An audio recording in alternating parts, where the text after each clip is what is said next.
Hello everyone, welcome back to the channel. Let me begin with a simple question. Why do researchers conduct research? Is it always to invent a new medicine or to develop a new technology, or is it sometimes simply to understand how nature works? The answer is the research can have different purposes and can also follow different methods. In this video, we will understand the types of the research with the simple examples from everyday life. Research can be classified into two ways. Based on its purpose, it is classified into basic research and applied research. Based on the methods of reasoning, it is classified into deductive research and inductive research. Let's understand each of these one by one. Let's start with basic research. It is also called as pure or fundamental research. Imagine a child asking, "Why is the sky blue?"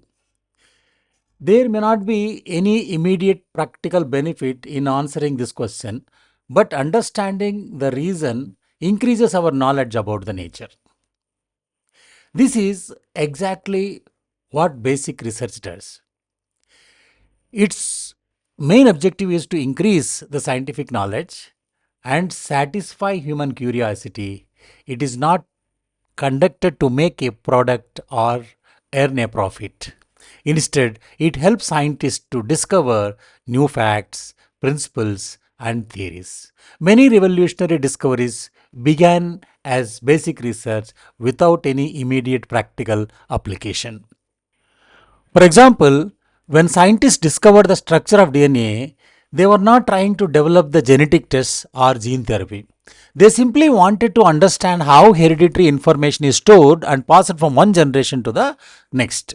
Today, the discovery forms a foundation of modern genetics, forensic science, and personalized medicine. This shows that although the basic research may not provide immediate benefits, it often becomes the foundation for future research innovations. Now, let me ask you another question. When scientists developed vaccines for the COVID 19, were they doing basic research or applied research? The answer is applied research. Applied research uses the knowledge generated by the basic research to solve the real life problems. Its primary goal is to improve people's life by finding practical solutions, whether it is developing better medicines, improving crop production, reducing pollution, or designing efficient machines. Applied research focuses on solving the existing problems. Consider another example. Researchers may discover through basic research how mosquitoes transmit malaria.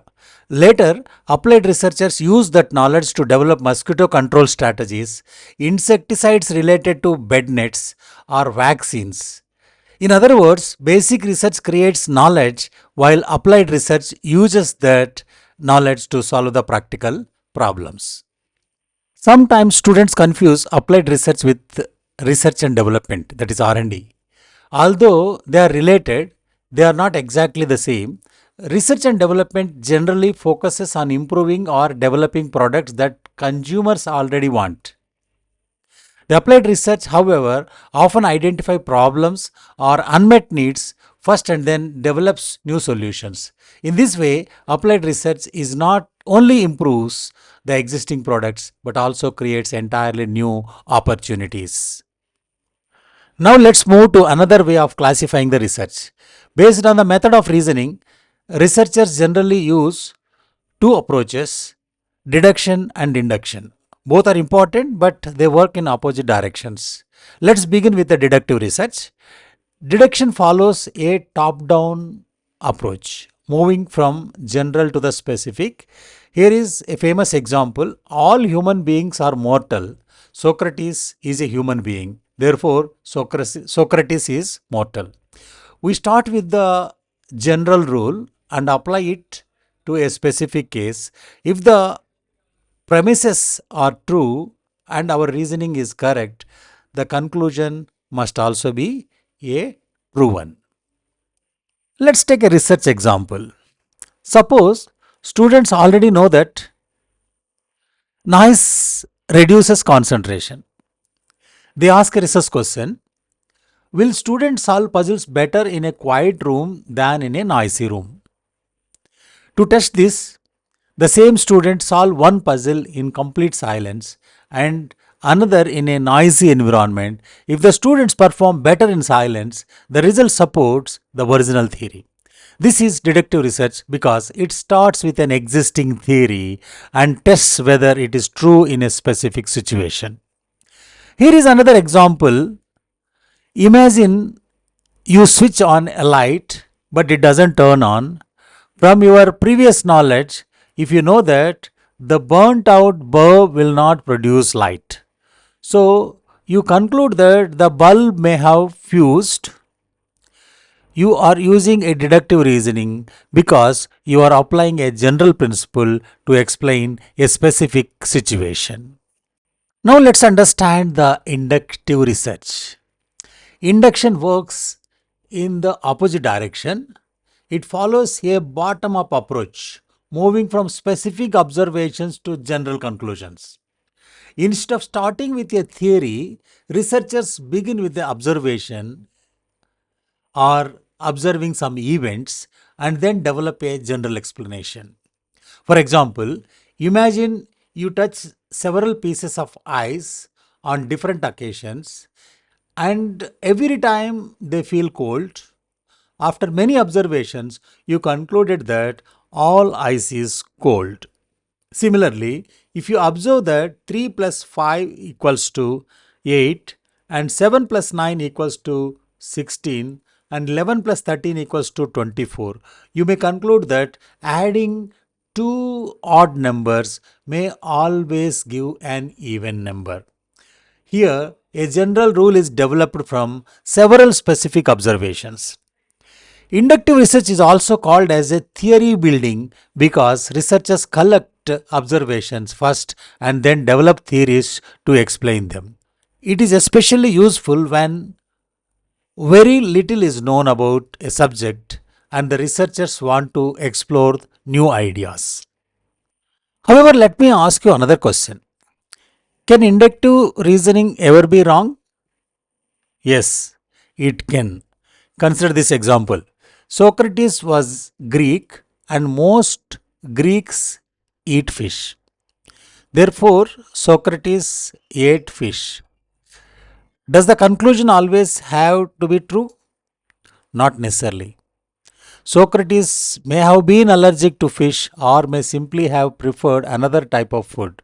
This shows that inductive conclusions are probable rather than certain. Does this mean induction is inferior to deduction? Not at all. Both methods are essential in scientific research. Induction helps scientists generate new ideas and theories, while deduction helps them to test whether those theories are correct.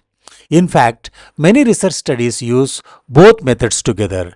Researchers first observe a phenomenon, develop a theory using the induction, and later test the theory by using the deduction methods.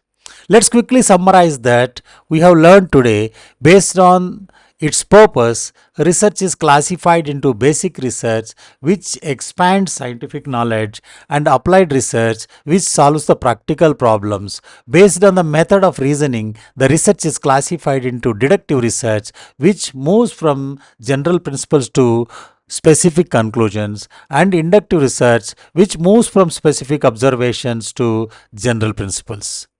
Together, these approaches help scientists discover new knowledge, solve important problems, and improve our understanding of the world. Before I end this video, here is a question for you. Can you think of an example from your own daily life where you used deductive reasoning or inductive reasoning without realizing it? Write your examples in the comments. I would love to read your answers. If you enjoyed this video, don't forget to like, share, and subscribe for more easy to understand videos on research methodology and scientific writing. Thank you for watching, and I will see you in the next video.